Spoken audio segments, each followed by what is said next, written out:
I'm hanging out with the winners right here, the backseat. What is going on? Look at you guys got all the gold. I mean, this is just the start, but everything comes full circle for the Backseat Boys. Wrestling is now the Spanish announce team. You guys were the first to take a chance on the Backseat Boys, and now we solidified ourselves and closed the gap and broke the curse and became the first ever two-time Wrestling is Now Tag Team Champions. That's right. Looking at the new Wrestling is Now Tag Team Champions, the new Spro Wrestling Tag Team Champions, and still the JCW Tag Team Champions. What more could we possibly fucking ask for? More gold and competition. That being said, this is the era of the Backseat Boys. Stay tuned for more. We challenge anybody to pull up and challenge us for these belts because they ain't going nowhere. They're staying with us in the backseat. Whoop whoop, much clown love. Thank you, gentlemen. Congratulations, the backseat boys. I thought Salvatore Savelli kicked some freaking ass tonight. This is my favorite champ. This is the guy. He's lucky I'm not a singles guy because he would no longer be the guy. But we don't got to talk about that because Sal, you did a good job. I liked the finish into the fucking. I'm sorry. Into the freaking. No, I'm not. I like the finish. I got to drive. I like the finish into the brick. I like that a lot. I respect you as our champion here in NYWC. Thanks, sir. It's an honor hearing that from you, sir. It was a pleasure seeing you in the ring with Will Nightingale. I did watch. I took some notes. So, for sure. Few things here and there you need to tweak, but we'll talk after. I don't want to embarrass you. You can finish your interview. Superstar. Thank you so much, Sage Chance, Slime Ball, Sage Chance, Booger Boy. Wow, I thought he was going to kind of be mean to you, but he was kind of nice to you. I thought he was going to kiss me in the lips. I was like, maybe I want it. No, I don't. I don't know. Nah, I don't think so. You don't want it. Oh. I'm hanging out with the one and only Willow Nightingale. Today you were inducted to NYWC Hall of Fame. What are your thoughts on that? I mean, I think the only thing there is to feel is honored.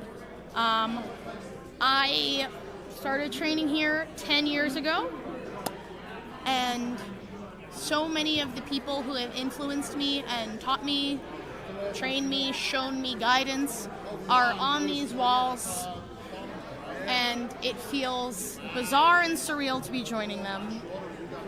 That's awesome. Congratulations, Willow. Congratulations on all your success as well. Thank you, I appreciate it. Thank you very much.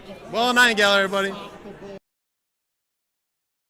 I just want to say that it was super rude of you to walk away from me earlier. Talking to the New York State champion, you're going to have to pay up.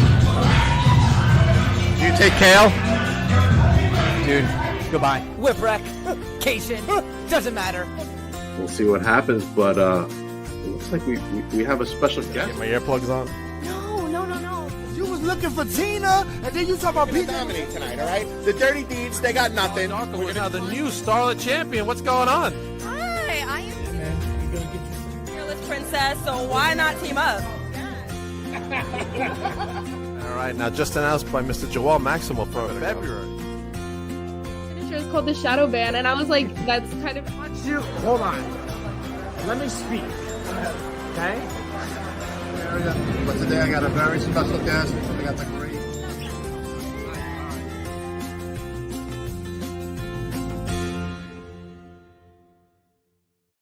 Welcome to Beyond the Barricade. I'm your host, Papa Dank, and let me bring to you my very special guest tonight, the one, the only, Grayson Beckett.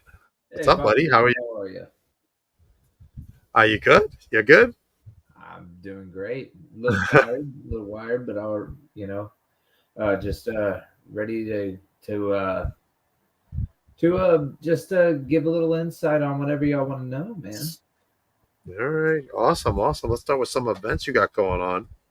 You have on Saturday, January 4th, Diamond Resolutions. Tell us what's going on there. Yes. So here at Diamond State Wrestling, we've got. I will say it's wrestling of all varieties. If you enjoy character work, you've got guys like Pineapple Jack there. If you enjoy your cruiserweight style wrestling and high flyers, you've got guys like Grayson Prince. You've got Cappuccino Jones, who does a little bit of technical wrestling. You got Luke Langley, Alexander Gold, William Blackwell. I mean, there's a whole crew of great wrestlers from all over at Diamond State Wrestling, and I will say I'm privileged to be a part of that roster. That's awesome. Good stuff, man. And then you'll be fighting in the War Room on November 16th. Oh yes, 2 weeks. And what's funny is that is looking at that calendar, it is 9 days out from tomorrow. Well, it's 9 days from tomorrow, which is the 15th anniversary of my first wrestling match. Wow, so what awesome. better way to like kind of cap this off, or like this is my first heavyweight championship title opportunity. So like to go into this match, especially with the mindset of I need to win this, first one, and off and on 15 years, this is the way to do it. Right. I think that would be, that is one of those, given the build up to this match, I've got to go into it with a clear head. I want to, I want to tear the guy apart, but I know that like mentally I have to go into it with a clear head, because if you don't, that's where the loss happens. You lose control and you get mad and you lose focus. And so like, I can't blow it on this one. Right. Okay. So tell me, 15 years ago. All right. So tell me, how did you fall in love with professional wrestling?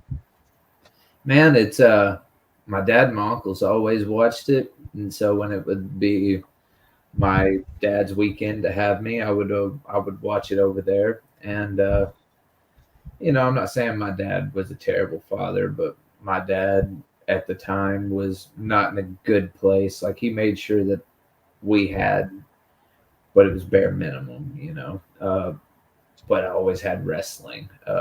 My mother and stepfather took real good care of me, but like I would watch wrestling at my dad's, and then my mom and stepdad would let us kids like have a little bit of TV time during the week, but we all got to pick certain TV times. And I would tell my sisters, hey, look, I don't care what y'all do. Y'all gonna have Wednesday, Thursday, Friday, whatever.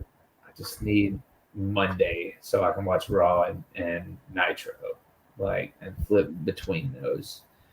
Like, I will take out trash for y'all, whatever. I just let me have this time, and then y'all do whatever. I don't care. Wrestling's not on then, so love. That's great, man. All right, tell everybody where you went to go train and who were your trainer or trainers, and what were your thoughts during your initial training? All right, so my initial training started in Jonesboro, Arkansas. For it was Down South Championship Wrestling, then it was Dog Championship Wrestling, but it was under Rodney Mack, Jazz, Quentin the Poker Face Williams came in from time to time. He did our training when Rodney would go do his camps for MMA at the time, because Rodney Mack, I don't know how vocal he is about it, it was an MMA fighter as well. So, and then occasionally guys like Ron McClarity would come in and work with us. And I trained there about a year. And, I was trained there for a few months, but I was catching on. And then, got to wrestle my first match, and then did some matches here and there. And then when that place closed its door, I was not in a good place in life, but I'm like, I need to get back into college too. So like college here and there, I would go random places and do like a couple matches. But like at that time, my education was my focus. And, but when I got back into it, like once I got my college knocked out, I could actually devote time to wrestling. And that's when I started training at the ASWF Training Academy with David Barmore, or some may know him as Draven Morrow, and Josh Cross, and and one of the other trainers there that I'm not on the best terms with, so I won't mention him, but I'll acknowledge that he had a hand in it, Okay. Because credit where credit's due. Gotcha. All right. Now tell me about your first professional match. Who was your opponent, and what were your thoughts during your first match? All right. So What was funny was I was actually going to go to the gas station and get like a Gatorade and a snack because we had just did some training that day. Uh-huh. And on the way out the door, I'm going to the car, and Rodney's like, "Hey, man, where you going?" And I'm like, "Hey," he's like, "Well, you're not leaving, are you?" And I'm like, "No, I'm just going to the gas station, literally right down the street, so I could get a snack and a drink, just because I don't want to drink soda or anything like that." And he's like, "Well, okay, just be back. You got a match." Now, me, I didn't have gear, so it was just like a sweet little groovy cutoff shirt, some Tommy Dreamer-esque pants, Nice. and some wrestling shoes and knee pads. So I had my first match. I teamed with a guy named Andrew. I don't know his last name. So if you're watching this somewhere, I'm sorry. I don't know your last name. Sorry, Andrew. But we wrestled a group called the Gorillas, and Mike Ward was their manager. He was, at that time, they were like, their like whole gimmick was they were rabid gorilla human hybrids, I guess, because he was a zookeeper, and they would hand out bananas to the crowd, and I mean that was cool. But they didn't think, oh, who's gonna have to clean this up? And like people wouldn't undo the bananas; they would just pelt them with. Really? Yeah, it was wild. But man, the guy's names was Josh was Chaos, and then Havoc was a guy named Mike who is no longer with us. He passed away a few years back, and rest his soul. But I know Josh here and there does some shows still, and I've ran into him a few times. So it's funny to play catch up, and then when he talks to other people that I'm close with, they're like, "Oh yeah, we remembered him when he was trying to do this whole 6-shooter thing, and he was just like a tubby kid." And now it's like, I'm still a tubby kid, but now it's I figured out how muscle works a little bit, and how to learning in wrestling that when somebody gives you hell, if you give it back, that's usually how you can get some respect. It's just if you give someone an inch, they'll take a mile. So you have to, if you give them an inch, have your hand at the ready to take it back too. So, 100%. but it was a very interesting time in my life too. But it was this second like coming that or what I call my second coming, that I had some years and life experience under my belt. I was 18 then. When I came back in late 2007, I was 26. So I had, 8 years of life experience under my belt that gave me a little bit more time to figure out how to grow up. When you're young, it's hard to be coachable, where when you're older and you go to jobs and you go to training and stuff like that, you learn to be a little more coachable, because these people here, some places will take your money. I'm not going to lie. I'll be 100% honest with you, because that's a lot of places. But some people, they hammer it down because they see something in you and want the best for you. They don't want to waste your time or theirs, more importantly. So when I got to do that, Matt Odom was my first singles match, and it was not great. We thought it was great. We had the emotion of, oh, we're doing it. We're doing this thing. And, going back and watching them, it's like, man, we sucked. So. Oh, man. Serena's got a question for you. Who would be your dream opponent or opponents that you haven't faced yet? Man, I would, just because I have a similar build, but maybe like 25 pounds on them, I would love to wrestle Bryan Danielson. Of course, similar build. I use the Boo Psycho knee as a finish. That's my finishing maneuver.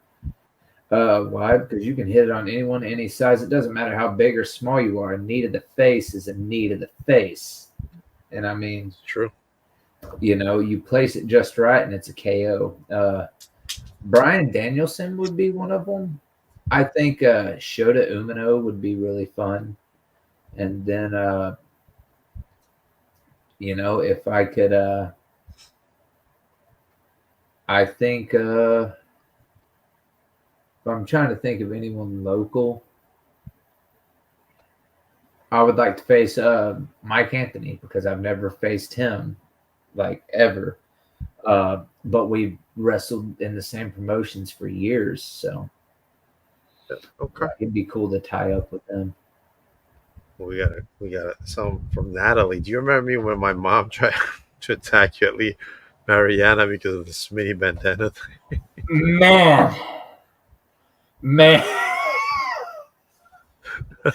So the story behind this man, was I wanted to be able to put someone out with the chloroform, and I didn't have anything else but that Smitty bandana, and God rest his soul, I had to do a dastardly thing to win a match because winning was winning. But the whole time I was doing that, I'm like, look, I don't know what you believe, whatever. Just please don't smite me for this, for doing ill of the dead. And then on the other hand, there's a few other people that are like, if he was here, he would have ate that up. So yeah, no, the lady came at me, and I had to get behind Daniel Price, the general manager, to mediate this. And that's my thing. If that was it was a woman, I couldn't put myself in a position to do anything like that. If it was a man, I probably would have whooped his ass or tried to. But that was crazy. I've had a few fans like come over and swing at me. This thing was close, and it was scary. And I could smell the stench of her Mariana breath. I'm sorry. That was her mom. Teeth, please. Oh man. So. You're gonna get everybody riled up here. Oh, for sure. That's one thing one of my idols in wrestling, like Roddy Piper and CM Punk, were good at. It's riling people up. Yeah. So,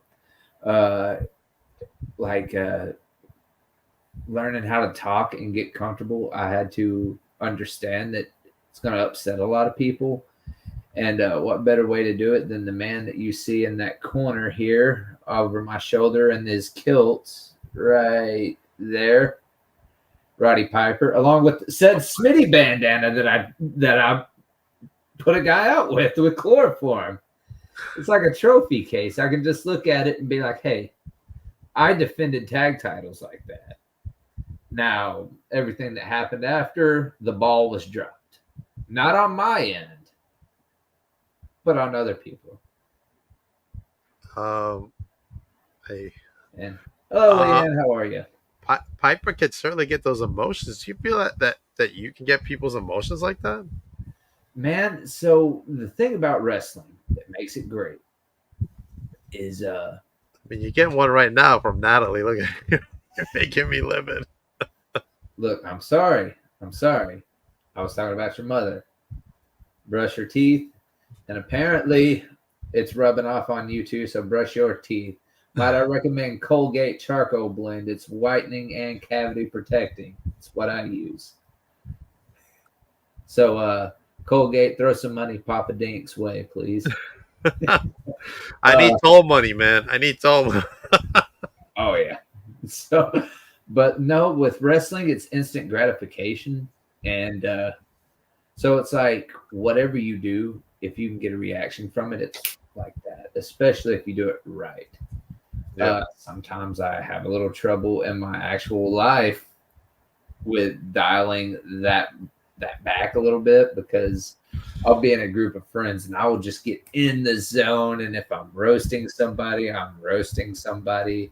If I'm giving somebody hell, or if I'm just being funny, then it's like I'm in the zone and I just live for that instant gratification. whether it be a cheer or a boo, a smile, or somebody like Natalie's smelly breath mother charging that one. Hold on. Mark says a toll in New York can break a bag. That's for sure. Man, look, man. Is the toll in New York like the troll toll from It's Always Sunny in Philadelphia? Oh man, I'm taking donations over here. Cash at me at Papa Tank. You heard that, and throw that Cash App link on here right? Just to make sure he pays his toll. That's right. I need some toll money, bro. Will you be at the CEO this week? I don't know if you should go now, Grayson. Oh man, well, it's funny you should ask because yes, I'm going to be at the CEO this weekend, and whoever is there, I'm going to treat them like I did Avrion Gray and make not quick up work of them. Avrion Gray, big dude. I will say this: not often am I going to tell somebody they're a great talent. He was that close to having me, but the Busaiku knee was it. All I know is he went to the top rope. I thought I tweaked my knee, and I get showing concern and for someone because you want to hurt them in the moment. But you take the eye off the ball, and then somebody like me who's going to capitalize on every opportunity they're given. And I owe it all the thanks to my training, to my coaches who have trained me in wrestling. And while I've mentioned Draven Morrow, while I've mentioned Rodney Mack, no coach was better to me than Sir Coach Luther. He's got, I call him Excalibur. He's got the beard of a madman. There can only be one. I mean, I'm pretty sure he's worn that shirt from the 60s. It's great. Like, Coach Luther's probably like 60, 70.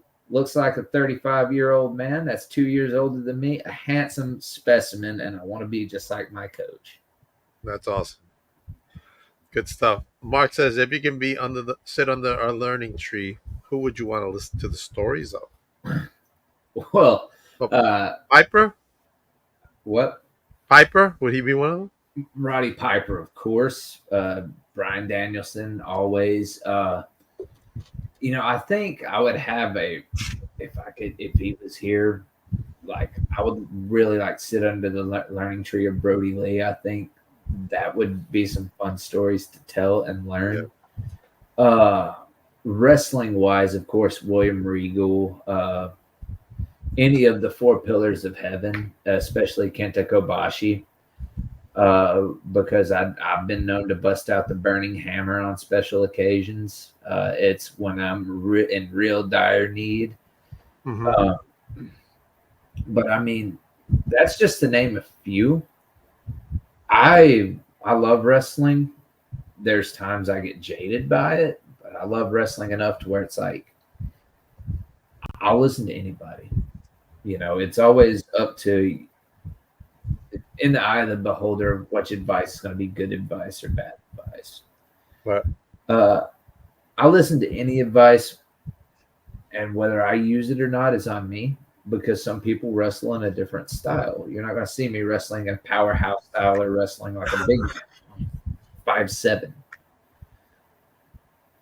Excuse me. So you're not going to see me do a big Undertaker, a big show like step over the ropes or anything like that, or throwing out many big boots. But I always want to learn and get better, because if you're not willing to get better or learn and be coachable, then your longevity is very limited in this kind of work. Well, they're asking what any wrestling podcast you listen to. Man, I listen to Cornette's podcast here and there, just hear him bitch, just because it's hilarious. If I need to hear somebody get mad about something, just as Cornette, yeah, usually the one. He's always got something to say. I used to love, and I hate that he stopped doing it. I understand, but when Dax Harwood had his podcast, it was really fun. Foley's was fun. The Raven Effect, when Raven had his, was good. It's like I listen to them all. I like listening and watching to the video biographies of Plana Productions. Wrestling Bios does some really good ones with reliving the war. And I forgot the guy's name, but he does Walking the King's Road. And so he'll like do video essays on like the King's Road wrestling from 90s All Japan. But those are like the stuff I listen to. Like even when I'm working from home, I've got my iPad over here with YouTube or Spotify going, so I can listen to podcasts, watch them. Watch. I work, but I can listen to them. So like, and sometimes I just subscribe to random ones because it's like, hey, I like this video. And if they've got like 3 or 4 videos I like, then I'm just going to go ahead and subscribe to the channel because they're probably going to throw something I like out there. Okay. Natalie asks, who are your top 5 male and female wrestlers from AEW and WWE? All right. So in no particular order, I think, as always, Seth Rollins. That guy was one of the workhorses when he was in S.H.I.E.L.D. He was the MVP of WrestleMania. I'm a CM Punk guy through and through. I really like Willow Nightingale's work in AEW. I'm hoping that she will become the TNT champion there, or at least the women's champion. She deserves it. Right now, Timeless Tony Storm has been fun to watch. And then I guess if I'm going to throw another AEW name out there, I'm really liking what they're doing with Wheeler Yuta. And that's like just the top 5 now. My top 5 will always change, but this is like the top 5 that I'm keeping an eye on always. Right. Okay. Because I like all wrestling. So. All right, Natalie, you got your question answered. Please don't try to attack Grayson when you see him. Oh yeah, for sure. But hey, we got guardrails at APW now because we didn't have a guardrail when Natalie's mom came charging at me. Oh no! With the tenacity of a lion. Right. The heat of the lava. She was heat of the lava. she was heated. I love it. You know what? Hey, look, she could get mad in the same pants she was happy in. I did what it took to win. She can't say she would. The heat of the lava. That's a good one. All right, Rob says, what about Orange Cassidy? I'm ready to see what they're going to do with him that's different, especially in a serious role. I've seen him do a few things serious, right? Right. But when I was watching Orange Cassidy, it literally was I loved it. So I've always been like fan of Orange Cassidy. I love his work. I love comedy wrestling. Colt Cabana's one of those two, which is funny. I mentioned Punk and Cabana because right. I was gonna say yeah. But Orange Cassidy, I'm interested in seeing where they're gonna go with him. Like, is he gonna be their next guy?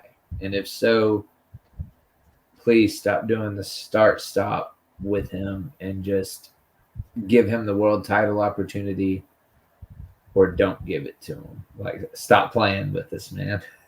Like, this is me coming at it as a fan. Oh, yeah, nice. he's in the world title picture. I preferably like Mark Briscoe. I think he's killing it.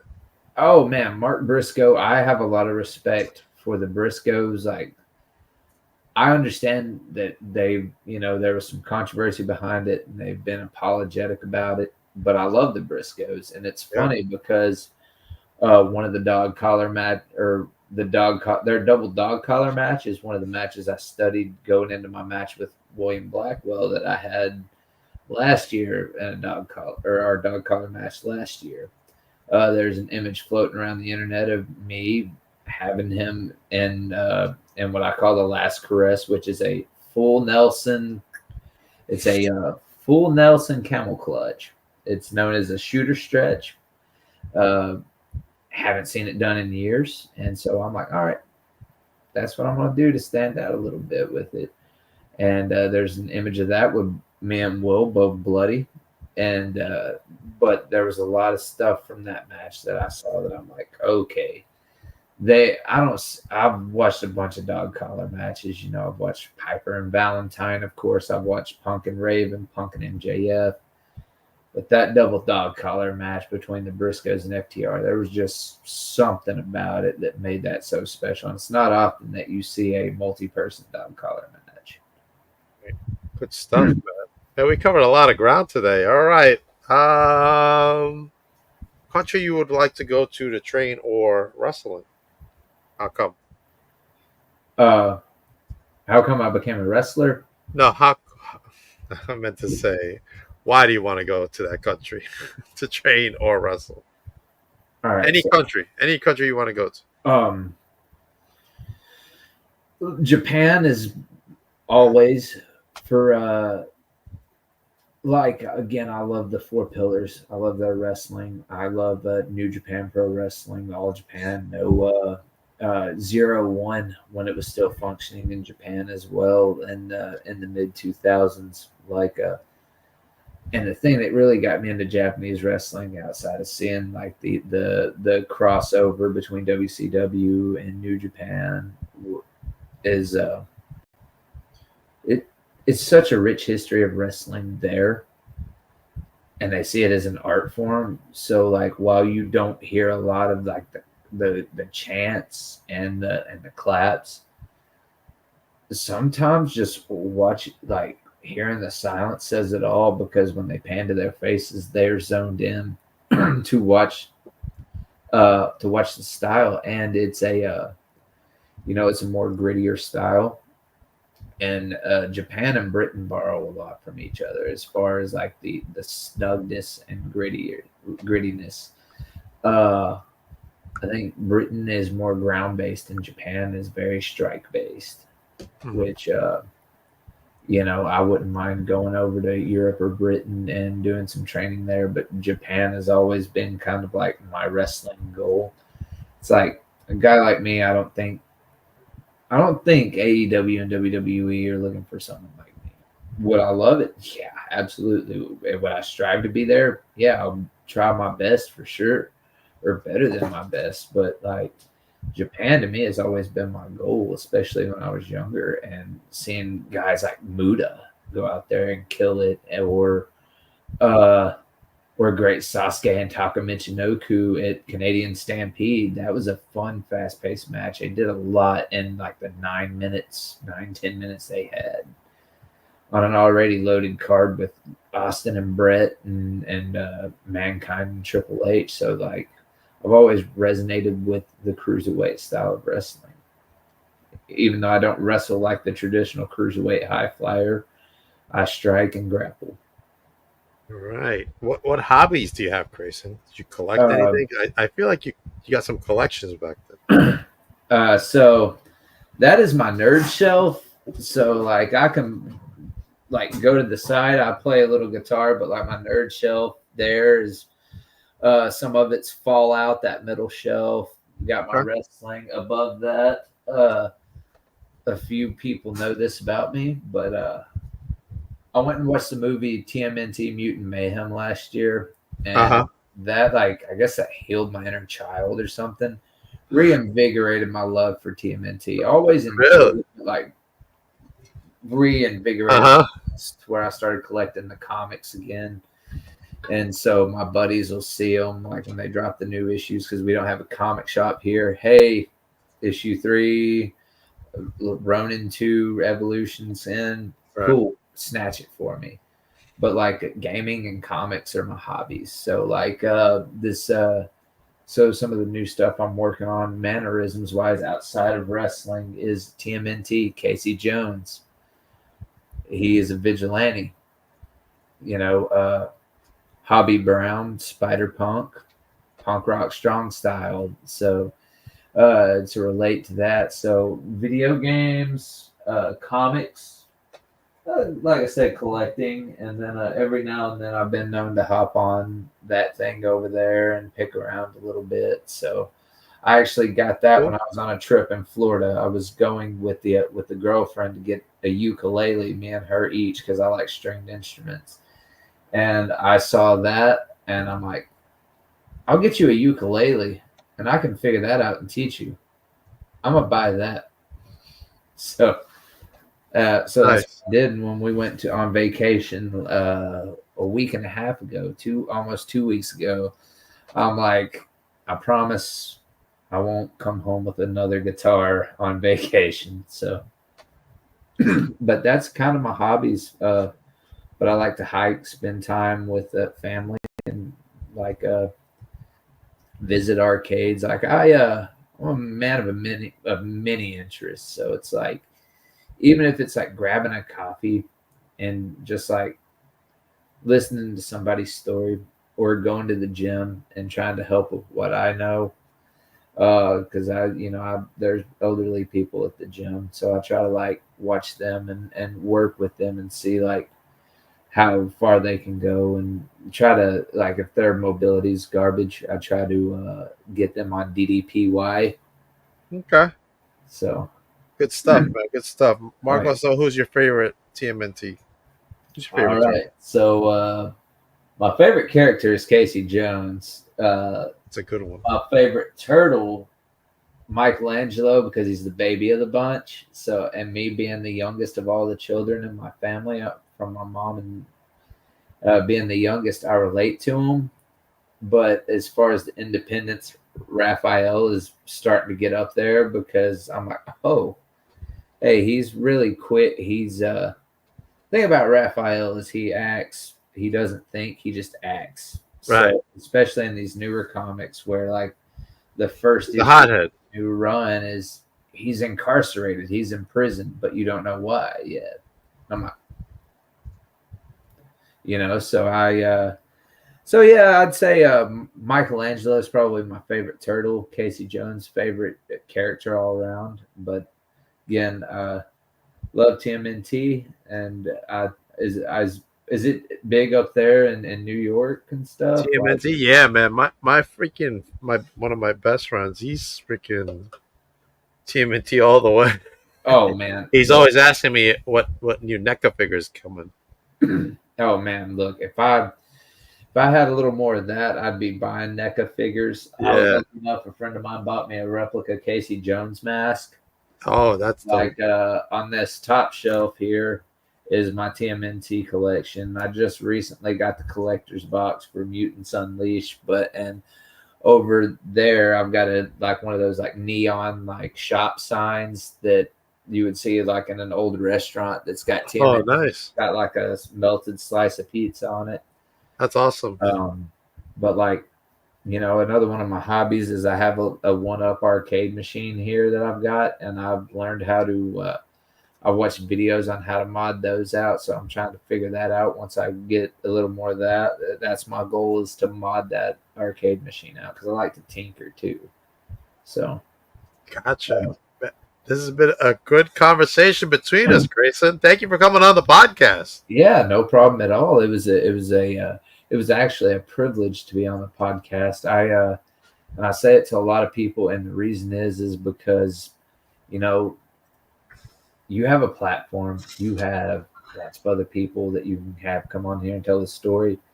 So just to have little old butthead me, you come on here and tell my story, it's always a privilege to get to wrestle. Like, whether you love me, hate me, cheer me, boo me, you paid your ticket. Like what you want. I'm not going to tell you who to like and who not to like. I just know that I appreciate you being there nonetheless, and I'm sure the promoter does too. 100%. I appreciate you for coming on the podcast. And as Mark says over here, maybe one day we'll see Grayson shaving off his head. Man, we can only hope, as long as it's not my head, because I got like this hair is starting to cover this old big forehead of mine. I've got this 5-head thing going on now as I get older. So, oh man, let everybody know where they can follow you.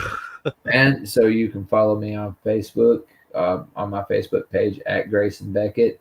My Instagram page is, I believe, at the Grayson Beckett. Yes, at the Grayson Beckett. I double checked. Twitter's kind of Grayson Beckett as well. I'm hardly ever on Twitter. I literally like made a post one time. It's like I should get on here more often. And then like a year later, I saw that pop up, and I'm like, damn, this really held up, didn't it? And I hadn't posted a year since that. But like, or if you want to, you know what, I'll be risque and give you my personal Facebook, which is Cody Downs. Like, look, I'm always down for conversation. Hit me up. We'll shoot the breeze if whatever questions you got or whatever you want to talk about.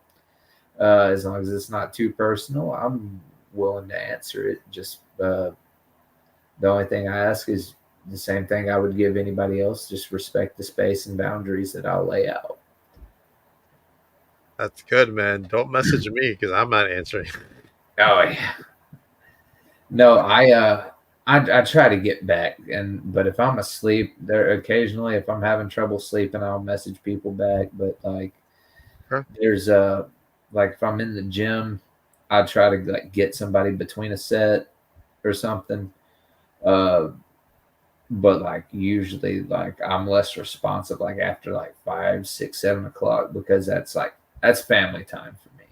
So it's like, you know, like they, you know, my family of my animals and my girlfriend, they're here and they're so kind to not give me any hassle. They love that I've got wrestling in my life. They don't ever say it's me or this. They love that I do this. It's not necessarily their thing. They like to go to events too, and I'm not going to force them, but it's like, so the most I can do, or the least I can do actually, is give them that time that they're not getting on a Friday and Saturday and Sunday. So 100%. All right, Grayson, thank you for coming on the podcast. Yeah, thank you for having me. It was fun. I fun. see you're collecting as well. A big Funko guy over here. Kylo Ren right here. Oh, nice. You might like this one, The Undertaker. Oh, sick. Yeah, I got I was trying to find my freaking. I have a Kane one. I have a signed one too.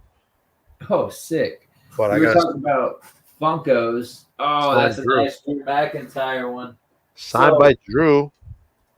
So, Funkos, my most valuable one is I actually did a character of this fella for a while because it's my all-time favorite movie. It's The Dude. Oh, The Dude. And I actually did a wrestling character of The Dude for a little bit that I wish would have caught on here. It caught on everywhere else and at bar shows. They loved it, but casual wrestling fans, unless you've watched it, you don't understand the greatness of it. So like if I would have a little bit too much to drink, so when I'd lock up, I would trip and fall on my face. I'm trying to find I don't know where it is. I have the Freddy for Fun Days, which is done during like San Diego Comic-Con. Yeah. Funko has like Fun Days where they give out Freddy Funkos, which is their mascot, dressed as different characters. Yeah. Now they did this year. They had a Piper one. Oh. So I picked them up. It cost me $200, but I'm trying to figure out where he. I know he's probably up there somewhere in the top somewhere. But yeah, I got Piper. They had him dressed as Piper, him dressed as Sting for a year. There's 2 different versions of him as Hogan. And there is a Macho Man version as well and a Stone Cold version. So I'm waiting for the next year. Hopefully they'll release maybe a Cody Rhodes version or something. Man, I'm all about the what me and my buddies dub the dork stuff. And that's just calling it the family friendly version. And so like if we go to a wrestling show, we'll take off a few hours early, especially if it's a town we've never been to. And it's like, hey man, let's look up video game and comic shops nearby so we can go check it out. And sometimes we've scored big at some of these shops. It's like, whoa, they got this comic for $1. I've done that at comic shops. I Yeah. hope they're not watching, but this thing's worth 50, and this Yeah. condition probably more. Yeah, when I was in St. Louis, I was scouting comic shops. Me and my son looking for different comics. Man, I picked up some good stuff though. Oh man, so what comics you like to read? My favorite was Spider-Man. Oh, Love man. Spider-Man.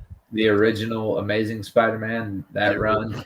The original Amazing Spider-Man. Right now, I'm enjoying the newer ones, and I'm enjoying the Chase Him series, which is his clone. Oh, sick. Yeah, so they brought back the clone. I'm not sure how they brought him back because I was a big fan of the original clone storyline.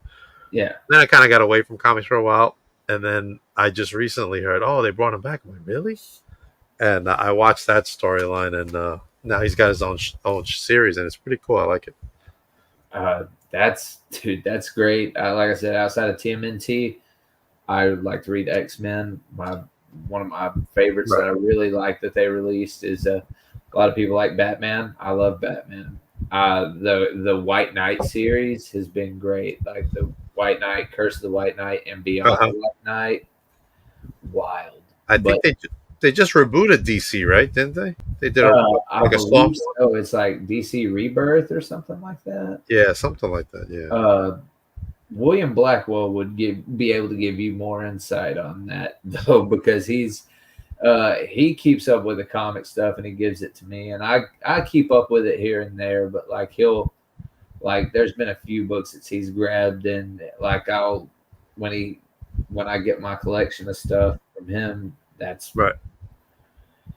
What's this? Oh, you need to read it. And I'm like, well, okay.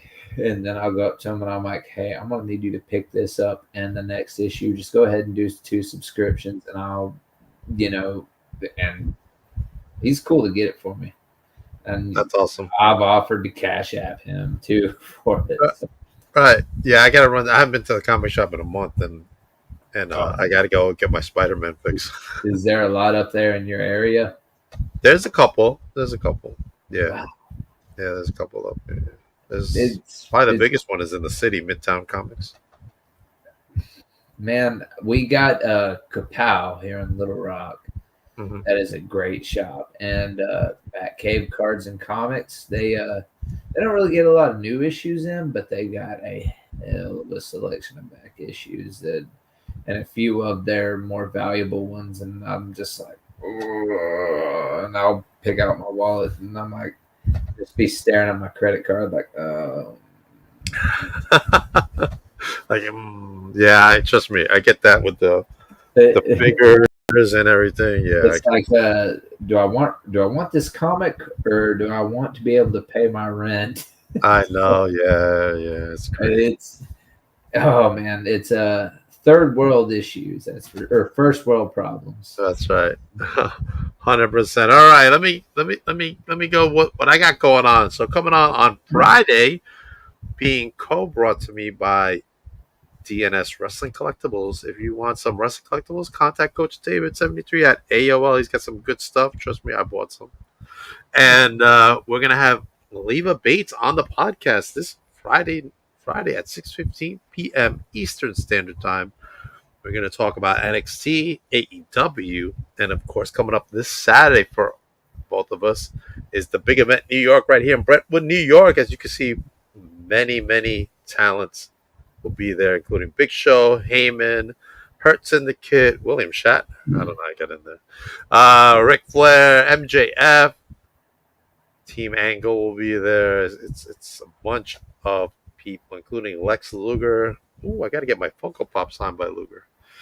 So Lee will be on this Friday, and Saturday I'll also be at big event. I'll be surrounded by Tiffany Avatar, Frankie Picard of Celebrity Boxing, PJ Savage, the Titan Heavyweight Champion, Amity LeVay, the Goddesses Champion, and of course the one and only center of attention herself, Brittany Brooks, making an appearance here in the Northeast. That's a lot for me to say, man. Also, nice getting Leva Bates on your pod. I've always thought she was criminally underrated. Oh, me too. So I'll say that about a lot of people too, and that's just because it's like, why are they not getting used to their full potential? Come on, I mean, I get there's like X amount of spots, but I'm like, look, if you see can't that a use them lot. in this spot, use them in this mentor role because their mind is probably going to blow some of these newer talents away. So I great, agree. get. Very talented, and she's just one of many surprises coming in the next 6 months. So stay Nice. tuned to Papa Neck and Beyond the Barricade. We're bringing big things in 2025. And make sure you check out our vlogs because we had Willow on the vlog that's coming up. That clip is out on my socials anyway, but the vlog will be up next week. And I got some stuff in the works for Saturday, so stay tuned for the big event vlog coming up. Grayson, thank you for coming on. Hey, thank you for having me again. Appreciate you. Everybody else, have a great night. I'll see you on Friday night.